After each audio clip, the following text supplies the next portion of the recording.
Welcome back to CX in the Wild Season 4.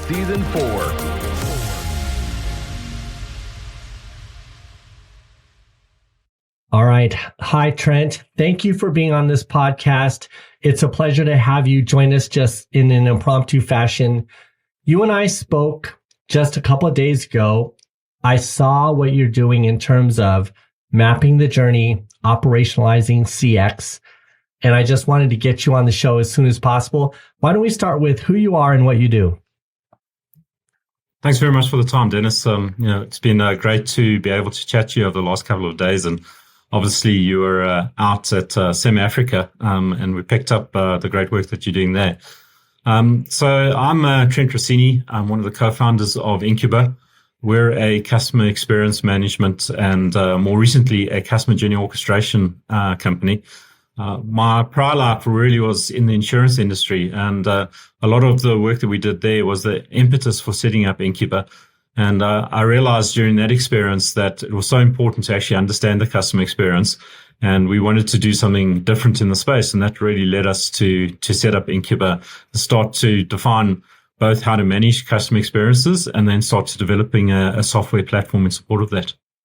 Now, Trent, there have been a lot of entries into this marketplace for journey mapping software. Give me a time frame. What year did you jump in to start tackling the journey? So I think the evolution of inQuba has been interesting. We originally got going in 2010, so we've been going for about 13 years. And to be honest, the first, I'd say, 7 odd years of the company followed a more traditional path of voice of customer. And there are a couple of factors that kind of led us to realize that approach wasn't ideal. Obviously, quite a number of very large players operating in that space. But what we've seen, particularly over the last couple of years, is that the true impact of customer experience isn't playing out. So I guess the question is, does customer experience work? And we're very deep believers in the importance of customer experience. And we know that it can lead to very different outcomes and successes of companies. And yet, at the same time, if you follow the press today and you start reading about what's happening in customer experience, I think we're well past the hype curve. We see people like Forrester talking about the fact that 1 in 5 CX professionals are actually going to have their department collapsed in the business. So there's almost this mismatch between the promise of customer experience management and the reality of the way it's playing out. And I think it's also true to say that a lot of CFOs are becoming quite skeptical about the investment in the space. And it was that experience of going into the market and then working really hard with companies to improve their customer experience and seeing that the results we're getting were good, but they could have been much better. The promise of customer experience management and the promise of a great experience when you interact with a brand should ultimately yield a better result. And early on when we got going with inQuba, we thought about customer journeys, but we hadn't really evolved our thinking to the point of saying, you have to both understand what the customer's doing and how they're feeling. You need those two things coming together. And I think traditional CX programs have been very much focused on how the customer's feeling, but not necessarily what they're doing. And to be honest, you're missing half the story with that approach. It's so true. And I think you're right that the industry is going to face a moment of truth here in the next couple of years.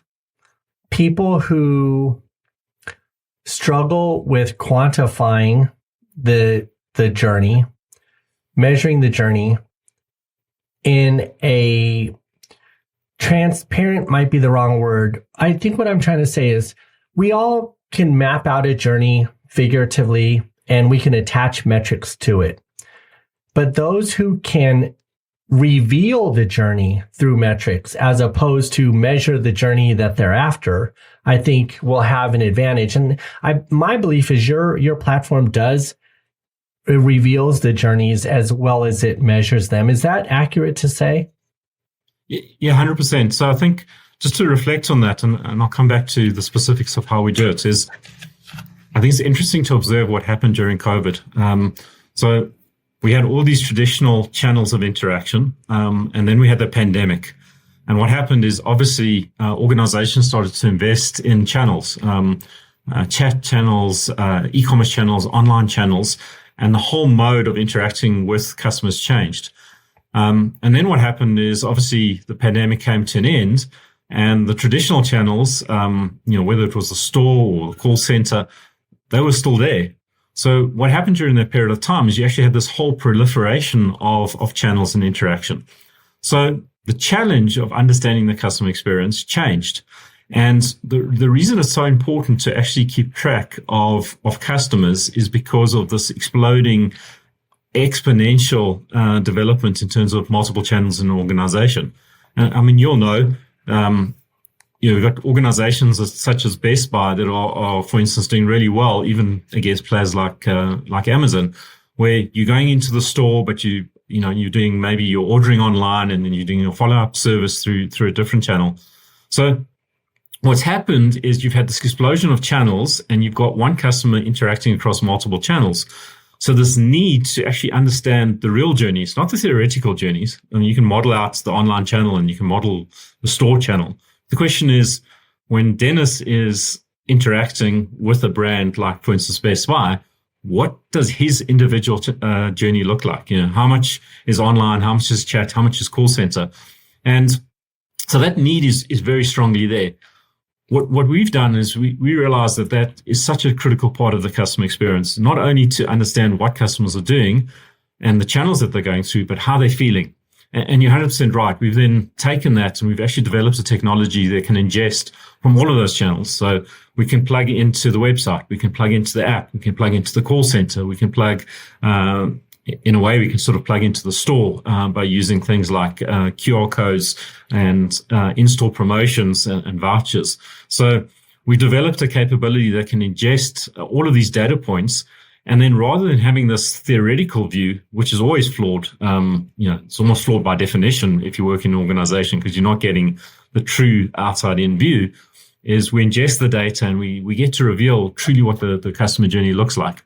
And then what we do, and I think this is where it gets really exciting, is we take this data and we overlay that with how the customer's feeling. So were they able to find what they were looking for?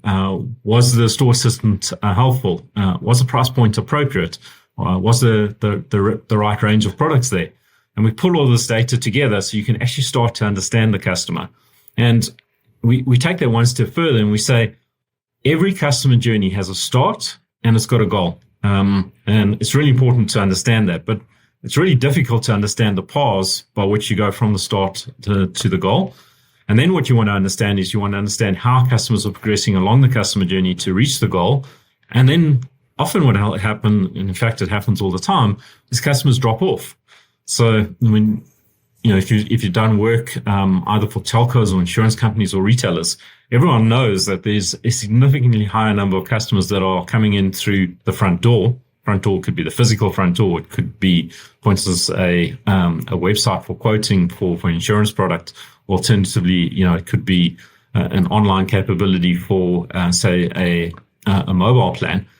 And the number of people that actually get to that endpoint of actually taking up the product is often a fraction of the people that started. And how many organizations truly understand why and how customers are navigating through their customer journey? And it's really this approach that has now formed the foundation of the work that we're doing. And we're just getting such incredible results by understanding what customers are doing across the channels. Yeah, you've brought up a lot of points. We've already discussed so many things that if I'm a CXO, I've heard this discussion before, and I'm sad because I think a CXO who's listening might have this perception that they're not hearing anything new from what we're saying. So I just want to underscore that what you're doing is absolutely new and innovative in the space. It sounds like a lot of the buzzwords that everyone is throwing around these days, but the reality is your approach is significantly different. And I'll just say, I've looked at a lot of technologies over the last 10 years in this space, and there are less than 5 globally that are doing what you're doing. And in fact, I would say you're the third version of this software that I've come in contact with. But when I saw what you were doing yesterday, when you showed me, it hit me immediately. While you're the newest entrant, you're also different. You have your dashboards quantify the journeys and the steps in the journey in a way that's revealed to the organization. So if I'm a CXO and I plug in your system, I don't have to, and I'm probably hurting myself here, I don't have to listen to the consultant tell me what the journey is or why my customers are unhappy. I can plug in your software, and your software will say, here's an academic view of your customer experiences as they stand. Then maybe your teams or the consultants can come in, prioritize, make some decisions, help craft a strategy around the input that they're getting from your system. But in many ways, I think your system goes entirely backwards to how the industry thinks of itself today. You start with a quantified view of the organization's operational metrics related to their experiences, and then you work the strategy and content on top of those insights. Is that accurate, or am I just making this up because it's what I want to happen in the market so bad? I think you really obviously have a lot of experience in the space, and certainly that has been our aspiration. So everyone, as you correctly pointed out, everyone wants to see the customer journey, and I don't think that probably in itself is particularly innovative. I think where we put our energies into is making sure that that's doable in weeks. So the plugins into the data are relatively straightforward. The preparation of the data is relatively straightforward, and your speed to insight is really, really quick. So much as you mentioned that, you don't need consultants, you absolutely do, because rather than focusing all your time and energy about integrations and all the complexity and getting involved in IT projects, you shift the emphasis. You want to fast track the ingestion of the data. You want to fast track the revealing of the insights. And then you really want to apply all of that expertise on top of that layer. So I guess what we've done is we've put a lot of energy into making sure that we develop the technology to be able to get to those insights super quick, to actually reveal the customer journeys without massive complexity of data management, which we've kind of got as feedback in terms of some other projects that we've heard about in the market, and get to the point where you can actually see the customer journey there and then in the tool. So our typical project is, some of our faster projects we've done in about 12 weeks. So 12 to 14 weeks, we can be up and running, revealing a customer journey. In fact, going all the way to the point of having rules on top of the customer journey and starting to apply engagement. It's kind of the next set of capabilities that we have. Okay, so walk me through that. So you were starting to refer to a case study. If I'm a listener right now, I've heard everything we've said, but I want to know, you said 8 to 12 weeks. What does that even mean? How do I make a decision on that? If I'm a CXO and I say, all right, this sounds like it might be an innovative way to get to my proof of concept to reveal my true journeys. What is that? Walk us through how you onboard a client or how you onboard the team so that they're successful in 90 days. Sure. So let me take a real world example. We, for instance, did some work in the banking industry. And the objective of this particular banking app was to actually get customers to sign up. And it was quite a complicated process that the customer had to go through. So they had to find the app. Obviously, that comes from digital marketing. Then they had to download the app, and then they had to log in. There was various pieces of customer verification data, so identification, address, bank verification. There was linking of the app to the existing banking products. And because of all of these kind of steps and complexities, this particular banking organization was really having some challenges, and the fallout was very high. So the number of people that actually got exposed to the digital marketing versus those that ultimately transacted on this, it's basically a forex and payment app, a fintech app, but also in fact went to share trading. The fall off was really high across the continuum. So our role was to engage with this organization, and as is the case, we start off by understanding the macro picture. So what are all of the touch points? Touch points are digital ads, they're the app, they're the website, they're the call center.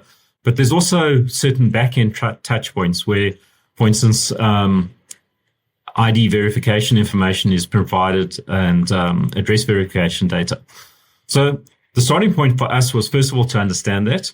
And the second point was then to take each of those different touch points that I mentioned and to be able to ingest them into the inQuba platform so that we could start to visualize the journey.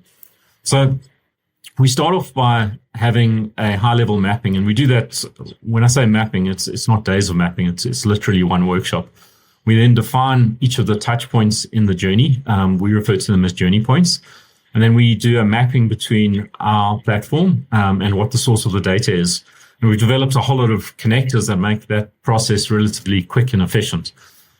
Then what can happen is the data can start to flow into our platform, and you can start to use the analytics to actually see the patterns. And it actually turned out in this particular project that, for instance, they had a SDK that took a selfie. And it actually turned out that that selfie that linked you to your ID verification actually had some flaws in it. And it actually wasn't working for a significant number of customers. And that the banking organization we're working with weren't aware of that.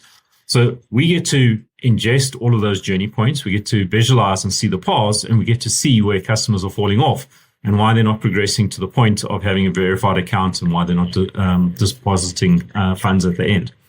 So that's kind of phase one of the project. Once you've understood and our analytics give us the insights and what we've done, and Dennis, you saw it yesterday, we've made that relatively easy to do. So it's not very technical. It's quite visual. And it's quite revealing. So you can actually see each path. You can see the volume on each path. You can see who's been through it. And we actually track every single customer at an individual level as they're going through the customer journey. The next phase of the project is then to say, all right, once we've understood the behaviors, let's start understanding the perspective of the customer. And in fact, we have another layer to what we do is to try and understand the value that's been imparted. In this case, the value that's been imparted from the banking organization through the fintech app to the end customer. And we do that through dialogue. So we use a lot of chat commerce across a variety of different channels. So that could be email chat. It could be a website chat. We do SMS in some of the markets in which we operate. Messaging solutions such as WhatsApp are quite prevalent. And what we can do is, as we're seeing customers actually interacting with the channel, we engage with them on a proactive basis. And we have these mini conversations that we refer to as dialogues. And while we're having those dialogues, we're actually asking questions about the experience. Did you find the right information? Did you understand what to do next? Is there a reason you didn't send us verification documents? And it's all very specific to the individual. And also nudging people. So actually nudging them to say, well, you haven't sent your verification information, or you haven't deposited your funds. You're missing out on an incentive. If you transact in the next 14 days, here's, for instance, a 10% discount on your transaction fees. And that's really the second phase, where we're conducting dialogues and we're collecting insight, but we're also using the opportunity to actually nudge people forward. So one of the concepts that we've developed and we've got tremendous value out of is this whole idea of an idle and a nudge. So, when you start delving into the world of behavioral science, you'll hear often, chatter about what are the nudges. And marketing and nudging really operate hand in hand. And nudging is around putting a salient message out to an individual that's relevant to the value that they're trying to derive at that particular point in time. So you have to think about the value proposition. So if we go back to our banking example, what value is the customer going to get? So we spoke about the convenience elements. We spoke about the fact that it was low transaction fees. We spoke about the fact that they could do 24/7, that there are multiple currencies involved. They could trade in multiple markets.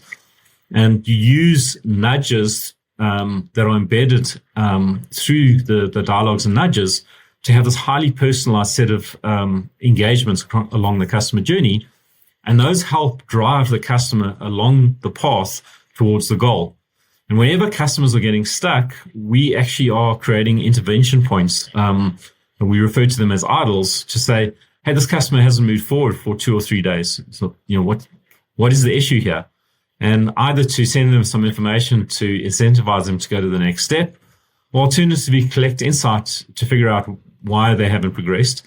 And in some cases, in fact, in this particular case, because the value of a customer was so high, we could actually escalate it into the call center, and we could actually make outbound calls to individuals to say, can we help you along the customer journey?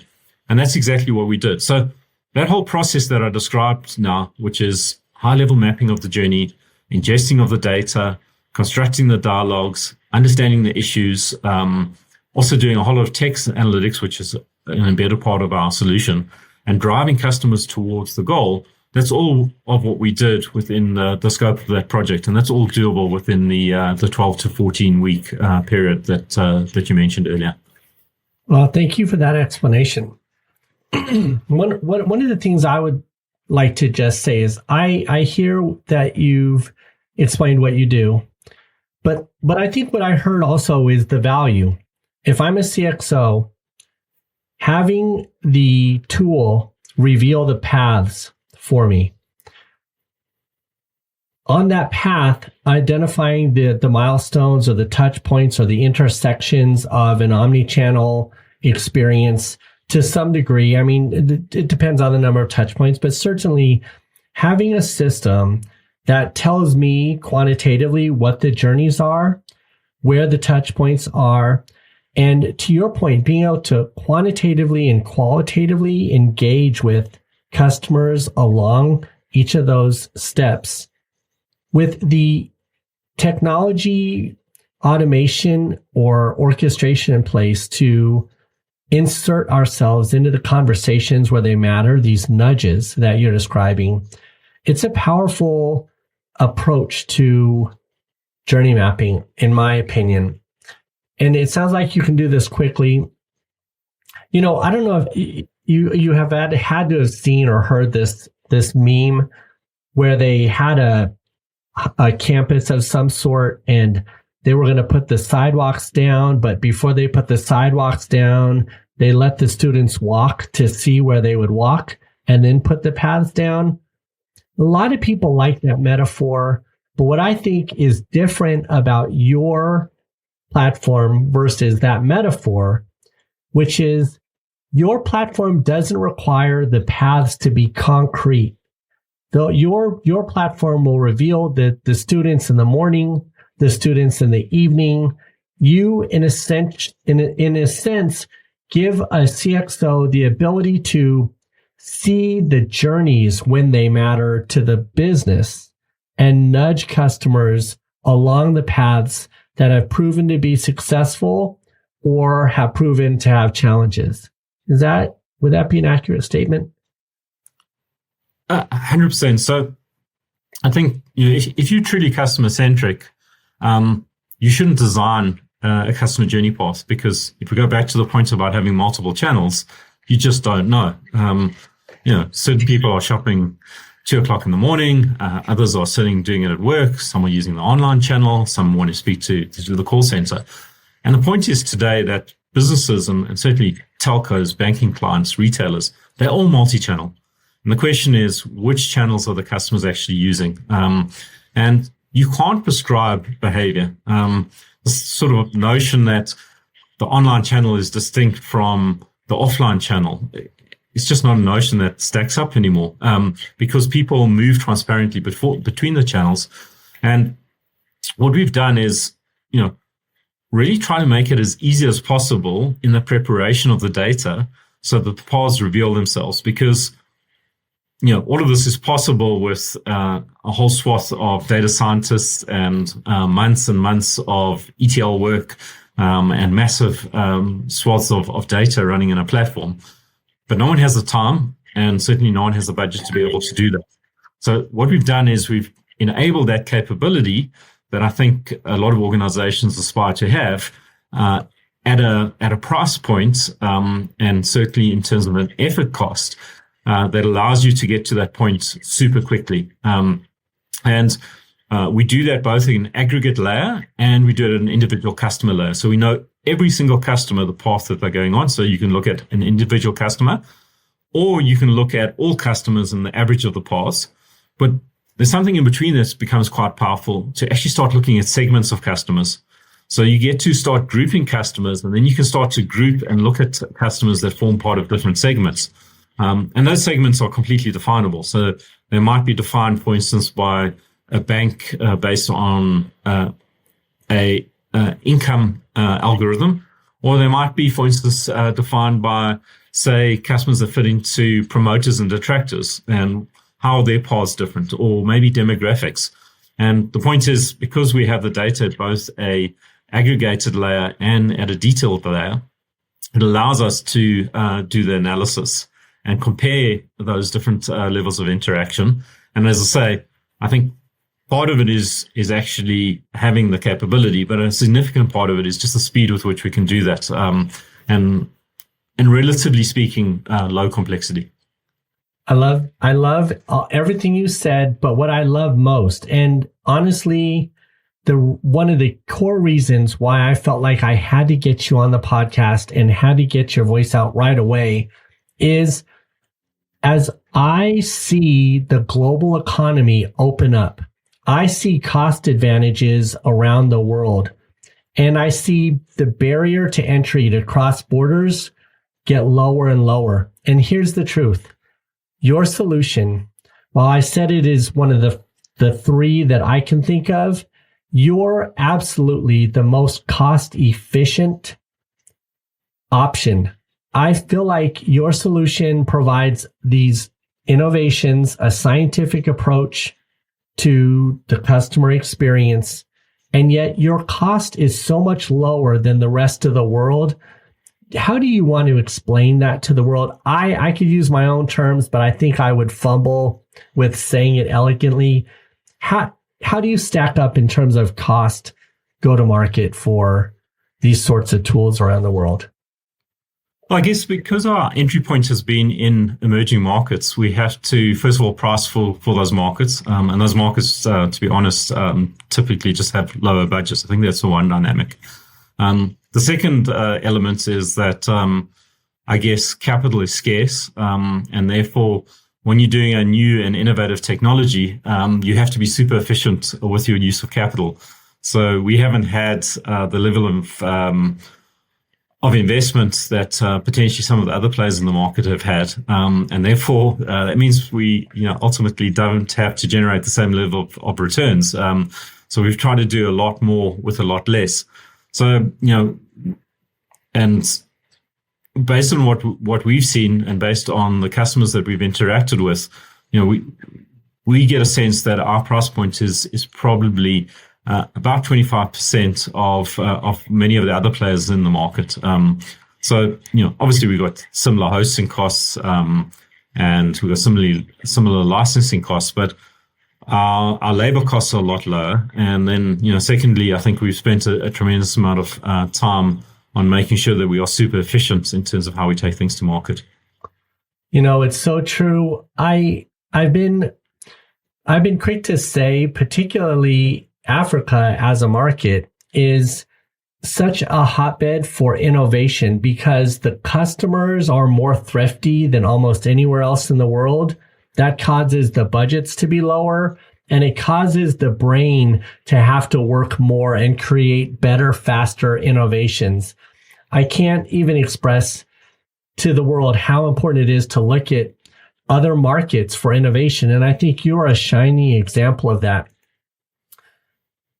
So just to sum up what we've discussed today, you present one of the newest, most innovative options for scientifically or quantifying the customer journey as the first step. Your 75% less cost, your speed to market is agile and competitive with the rest of the world, and you have a product that's ready to be deployed for any brand that wants to, let's just say, tackle customer experience in the newest way possible.